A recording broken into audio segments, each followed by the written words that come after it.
Hola, ¿qué tal? Buenas noches. El propósito de este video es cumplir y realizar el reto 2 relacionado con los atributos de la personalidad del módulo Derecho de Personas y Familia. La primera parte de el reto es la presentación.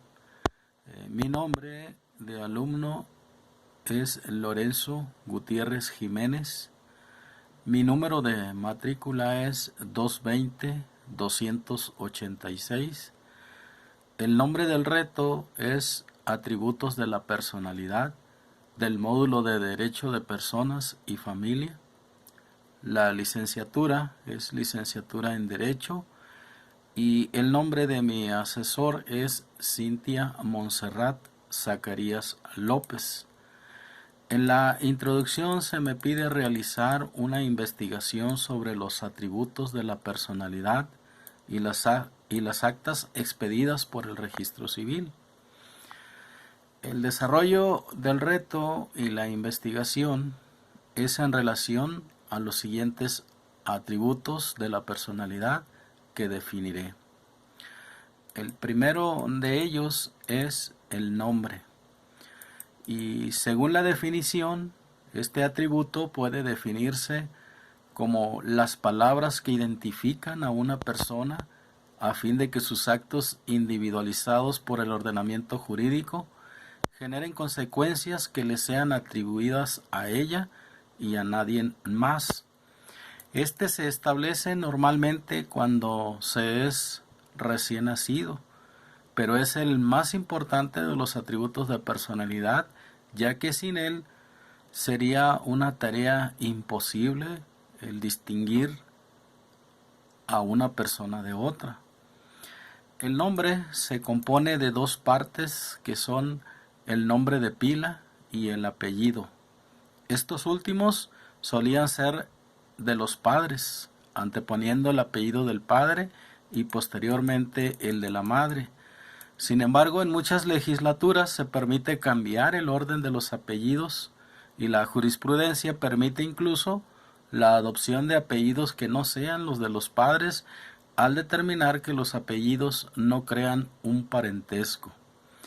Conforme al artículo 23, inciso A del Código Civil para el Estado de Guanajuato, el artículo señala lo siguiente, señala que toda persona física tiene derecho a su identidad y que el Estado está obligado a garantizarlo. También menciona que la identidad de toda persona física se encuentra conformada por un nombre propio, así como por su historia filial y genealógica, y el reconocimiento de la personalidad jurídica y la nacionalidad. El siguiente atributo es el domicilio. Según el artículo 29 y 30, estos señalan que el domicilio de las personas es el lugar donde residen habitualmente y a falta de este, el lugar del centro principal de sus negocios. En ausencia de estos, puede ser el lugar donde simplemente residan y en su defecto el lugar en donde se encontraren. Se presume entonces, según el artículo 29, que una persona reside habitualmente en un lugar cuando permanece en él por un espacio de más de 6 meses. Y el artículo 30 del Código Civil Federal pues señala que el domicilio legal de una persona física es el lugar donde la ley le fija su residencia para el ejercicio de sus derechos y el cumplimiento de sus obligaciones, incluso aunque no esté allí. De modo que, según señala el Código Civil Federal, el domicilio de las personas físicas es el lugar donde habitualmente residen y a falta de estos, pues puede ser el lugar donde tiene su principal centro de negocios o simplemente en donde se le encuentre. Es claro entonces que en relación al atributo del domicilio, que una persona física puede tener y tendrá varios domicilios simultáneamente, y estos a su vez pueden incluso ser en la misma ubicación. Este atributo es importante porque individualiza a las personas físicamente y da una identificación más clara cuando la persona realiza sus diferentes ejercicios o derechos u obligaciones jurídicas. El siguiente atributo es el estado civil. El estado civil se define como la relación jurídica de la persona con su familia y los miembros que la componen, que va más allá de saber el estado civil, aunque es incluido al igual que edad, nacionalidad, fecha de nacimiento, sexo, etc. Según el Código Civil para el Estado de Guanajuato, en el artículo 47, ahí menciona el Código Civil que el estado civil de las personas solo se comprueba con las actas del registro civil. Ningún otro documento ni medio de prueba es admisible para comprobar el estado civil, salvo los casos expresamente exceptuados en la ley. De modo que en el estado civil, en la definición de este atributo, se refleja claramente la relación que tiene la persona con otras personas como los padres, los hijos, la consanguinidad, la afinidad y la adopción. El siguiente atributo es la capacidad. Según el artículo 22, la capacidad jurídica de las personas físicas, dice el Código Civil, se adquiere por el nacimiento y se pierde por la muerte, pero desde el momento que un individuo es concebido, entra bajo la protección de la ley y se le tiene por nacido para los efectos declarados en el presente código. La capacidad entonces es el atributo que le confiere a la persona moral un conjunto de derechos y deberes. Significa que la persona moral está habilitada para ejercer sus derechos y cumplir sus obligaciones. Con relación a este atributo, podemos mencionar que existen dos tipos de capacidad.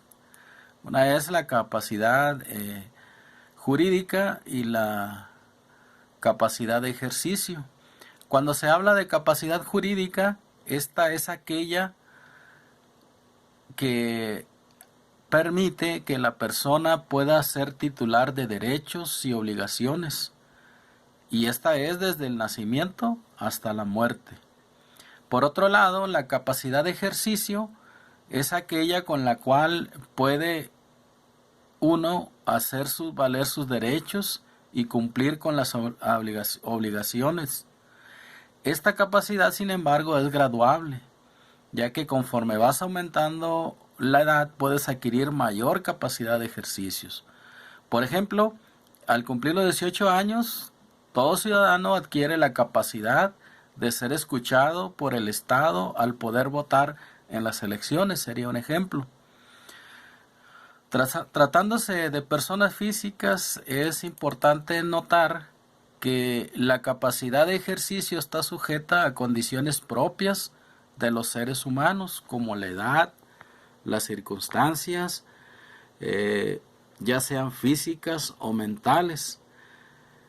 Y en cuanto a las personas morales, pues su capacidad de goce está limitado por su objeto, naturaleza y fines.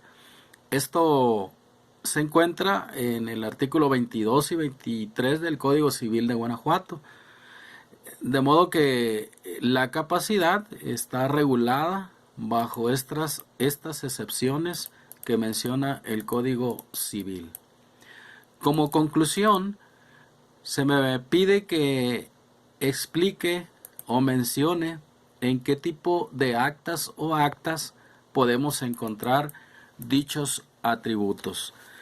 Bueno, en el caso del atributo del nombre, este lo hallamos en las actas de nacimiento, de matrimonio, de divorcio y en las actas de defunción.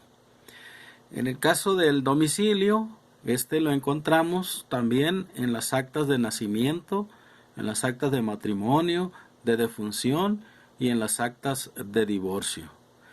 En cuanto al atributo del estado civil, pues este se encuentra en las actas de divorcio y en las actas de defunción.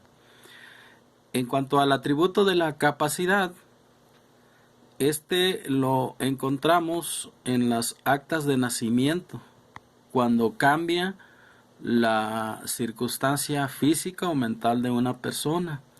Esto se hace mediante un tipo de anotaciones que deben asentarse en las actas. Claro está que esta anotación también va acompañada con la asignación de un tutor en el caso de cuando una persona, por sus circunstancias físicas o mentales, pues ya no tiene la capacidad de ejercer como una persona física en cuestiones de obligaciones o ejercicios que la ley da a todas las personas físicas. Muchas gracias.